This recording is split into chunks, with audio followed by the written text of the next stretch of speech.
and then becoming very good at it. So really looking forward to getting that started. What your thought about Babar Azam, Rizwan? Both very fine players. Both of those players you've mentioned will be involved in the wider squad, and those meetings will take place. Some have already taken place with players that aren't in the squad around the expectations we have around the way we want to play the game.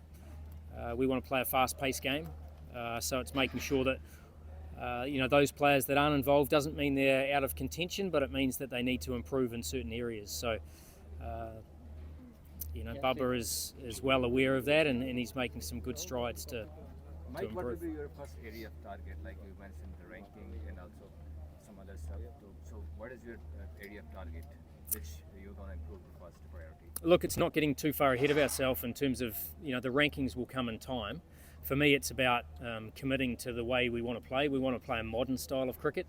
In white ball cricket at the moment, Pakistan's approach has been a little bit behind, the rest of the nations, and it's about making sure we are a side full of, often full of talent, but it's got to be pretty well constructed in terms of how we want to play the game. So I talk about a high-paced game. You can only play that if you've got depth of batting, and you've got lots of different bowling options to adjust to the conditions that you're confronted with. So it's about, building the right players and putting them in the right positions. Mike, inconsistency and insecurity has been one of the problems for Pakistan, especially in the white ball. So as in last year, there was a fresh team selected, but now there are 8 changes in this series. So what are your plans to fix these things like inconsistency and insecurity in the players? Look, I think picking fresh players is great, but there's got to be a real plan around what that looks like. And as I said, we've been really clear around the style of play we want, and then it's about picking players that can do that. It's not about just being aggressive, it's about being smart as well, and making sure that we pick players to do roles that they've already been good at in different, whether it be different levels, and making sure that the way they play suits the role that we want them to play. Only then we can be consistent with the selection. Mike, what sort of powers you have as a head coach talk to the selection committee? Yeah, so look, I'm part of the selection committee. So I was part of the selection committee that picked a slightly wider squad, and then the coach and the captain finalised the 15 from that squad. So obviously I'm a big part of that. I'm here as the white ball coach for 2 years. That's my term.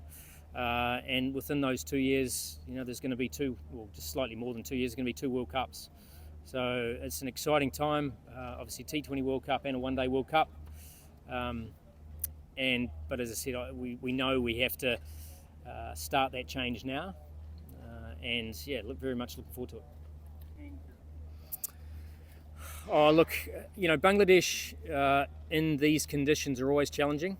I've obviously been to Bangladesh many times, and in their own conditions they're challenging. I think their seam bowlers have improved dramatically over the last few years from where they were, so they certainly got seam bowlers that can challenge any side with a new ball. Not as reliant on spinners. I think they bat a lot deeper now. I think they're well led. There are so many players that I'm not going to target one in particular. Obviously, we've got our scouting in place, but we won't be taking anyone lightly, that's for sure. Well, what I would say is they've played 3 internationals in the week leading up to this. So, as a team, they're getting up to speed from a team perspective, the way they want to play. So I certainly don't think anyone in this Pakistan team will be taking Bangladesh lightly. We'll be preparing as we have to. Sure, we've come off the PSL, but we also haven't played as a team yet. So, very much keen to start the way we want to continue. Last question. World Cup, because you just said that you will have to change the approach of the team also. Oh, look, very confident in terms of, we've got about 10 months, maybe slightly less. We've got between 30 to 34 T20s between now and then. We're picking players at the moment that suit the style we want to play, so it's not a matter of changing people. And those that aren't currently in the squad, will be made really clear in terms of what the expectations are. So, we will develop a depth of squad, playing the way we want to play, and we know will give us good success. So, as I said, looking forward to getting that underway. Thank you so much.